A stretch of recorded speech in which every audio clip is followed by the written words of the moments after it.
Afternoon to those of you in Oklahoma, and we want to welcome particularly the representatives.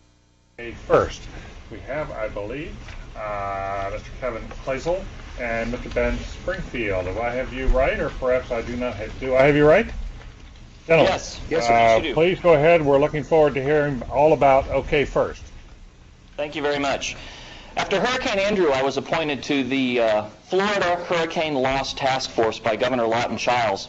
And while on that committee, I became acutely aware of the problems facing emergency management where weather data was concerned. In some instances, the data was available, but it was not there in a timely fashion, or the training wasn't there. In many cases, all of the pieces had not been put together to put together a comprehensive decision support system. While at national conferences, I realized that it wasn't a problem that just faced Florida.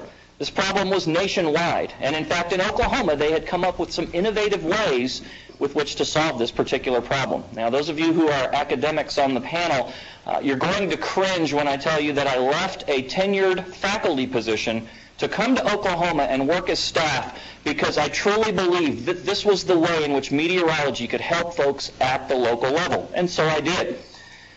Many of you also know that meteorologists sometimes have not been known to make the most accurate of forecasts all the time. But believe me, OK First is one thing we do right.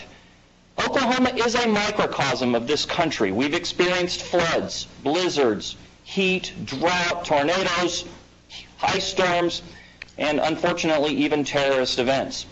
During the past year, nearly every Oklahoma county has been declared a disaster or had a disaster declaration due to weather.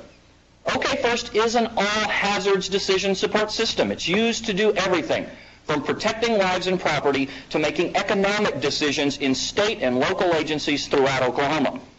OK First integrates data, training, an intuitive user interface, and the follow-up support. And in fact, this is its innovation.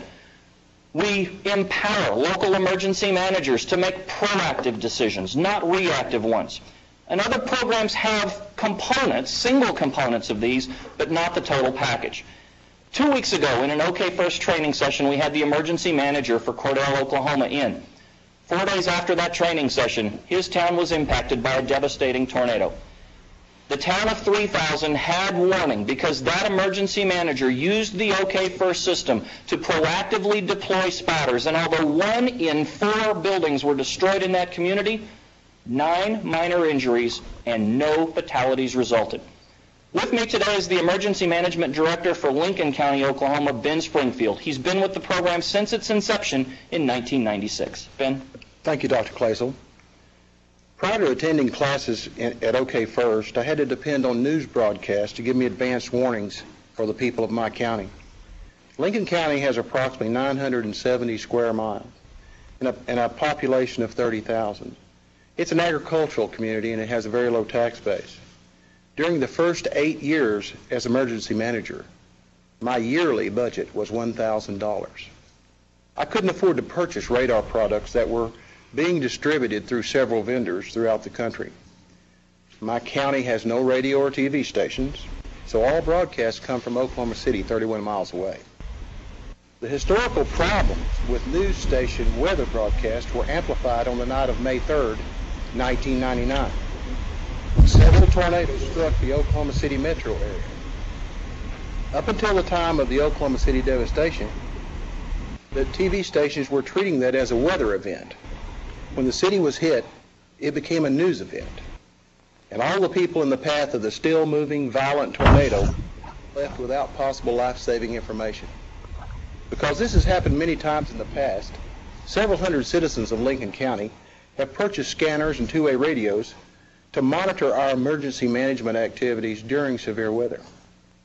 And because of OK First, our ability to do our jobs with more accuracy, dependability, and credibility has increased. Many people listened to our storm tracking broadcast that night and took cover. One city was hit very hard, Stroud, Oklahoma, a city of approximately 2,700 people. One of my volunteers, an EMT and paramedic, was working at the Stroud Hospital. He had been monitoring our broadcast, and 5 minutes before the tornado hit, he had all the patients moved from their rooms and into the hall. Also, a 57-acre shopping complex at Stroud was evacuated of all their employees. After all the tornadoes had passed and half the tax base of Stroud had been destroyed, no one had been killed, only cuts and scratches. The mall was totally destroyed, and at the hospital, the rooms were filled with splintered boards, shards of glass, and steel roofing. If the patients had not been moved, some surely would have been injured or killed. A violent tornado just struck our community after dark, and because of OK First, no one was killed. Thank you. Gentlemen, thank you. Springfield, thank you in particular for that very graphic description of the impact. That's exactly the kind of information that's so helpful to us here. Okay, questions? Player. It's interesting. There are some jurisdictions, I believe, that are not part of OK First. Why is that? Is there a monetary cost involved? For example, who pays for the National Weather Service data? Is that the state or the locality that does that? Yes, the monetary cost is borne by the state of Oklahoma. We get an appropriation from the Department of Public Safety. That appropriation allows us to bring in about 20 new agencies a year. We're currently up to 140 agencies. We still have some holes, and with continued funding, which we have, we continue to try and fill those holes. I wanted to ask you, Dr. Clazel, if I might, as I recall, it was 2 or 3 years ago that FEMA, Federal Emergency Group, won an award here for its anticipation, its capacity to respond to inclement weather, and that they were using computerized systems and high and strong technology. And I'm trying to distinguish in my own mind how this program differs from what FEMA has been doing. The difference, well, first of all, there are evidence of different programs in other states that are being used. There was no prior program such as this in Oklahoma. And really, in Oklahoma, we don't have any evidence of the FEMA involvement in the field whatsoever. In fact, FEMA has come to us, and in fact now, I think via part of the evaluation process of this, for this particular process, FEMA became aware of our program, and we have been invited to participate in sort of a compendium of listing of exemplary programs even at FEMA. That's helpful. As I recall, I think that FEMA program was developed in relationship to Florida. Yes, it was, and it was just after I had left. Ed Dorn. Hi, thanks very much for being here. I really like the program. I'm from the neighboring state of Texas. I trust you've heard of it. Yes, sir. In fact, Dean Dorn, my email address here is longhorn@ou.edu. I'm a University of Texas graduate as well. Well,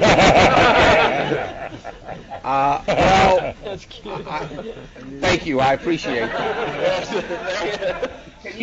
Can you briefly help me understand how the data from local areas gets integrated into the decision support system? Do you simply have observers? Do your emergency personnel serve as observers to enter and uplink the data? Okay. In Oklahoma, we have an automated system of observing stations called the Oklahoma Mesonet. And that data is fed through the Oklahoma Law Enforcement Telecommunications system to our single site here at the Oklahoma Climatological Survey.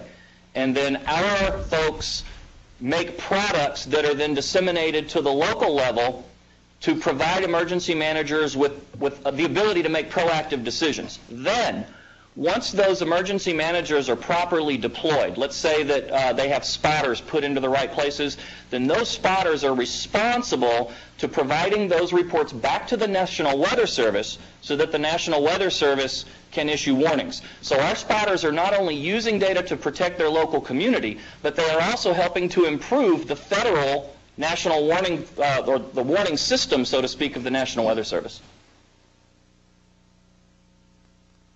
I would like to ask you about the replicability of this, and you said that it's a nationwide problem trying to identify weather systems that are coming through that are going to do a lot of destruction and cause deaths and everything. But I didn't understand from the materials in how many communities this, in fact, is being replicated. Like along the eastern seaboard, where there's so much damage from year to year with hurricanes and all. So could you explain that to me a little bit? Why hasn't this caught on? Well, one is in Oklahoma, we have replicated this amongst other user groups. Not just emergency managers, but we've also provided electric utilities with this information, transportation interests with this information, because they have some of the same needs of first responders that emergency managers do. If you have a power outage or an ice storm takes down power lines, it is likely that any first responders are going to be in harm's way when they go out and do this. Now, in other areas, primarily it's been one of budget. Ben mentioned the fact that most of these local emergency management agencies do not have the budget that's necessary to have all of the data as well as the training that's required. And that's one thing that makes our program different, is the ability to train and the ability to have follow-up support, so that every time there's a new piece of information that comes, let's say from the research community on how to interpret data, we're able to integrate that immediately. All right, I think that our time has expired here. Carl, did you have one last question? One final question. I'm sorry. In your application, you say that among the minor criticisms of the program are from agencies that have been denied access to the program. Why would agencies be denied access to the program? There are budgetary constraints. The fact that we are also housed on a university campus makes it a facilities constraint. In order to do the training, we've had to look at things like spring break, Christmas break, summer breaks to be able to provide the facilities and computer labs necessary to do the training. We're in the process from a replicability mode of moving outside of the bounds of, say, just the OU campus and going to community colleges or VOTEX. Every single year we have more applicants than we have spots that we physically or monetarily have space for. And again, every time, and some folks have submitted 2 and 3 times, and again, they will take precedence. We will eventually try and get everybody covered. But it's a combination of monetary as well as just the physical space and resources to do it. Gentlemen, time's up. Mr. Springfield, Dr. Clayswell, all you Aggies, we thank you for... I understand. I was getting a little bit of trouble.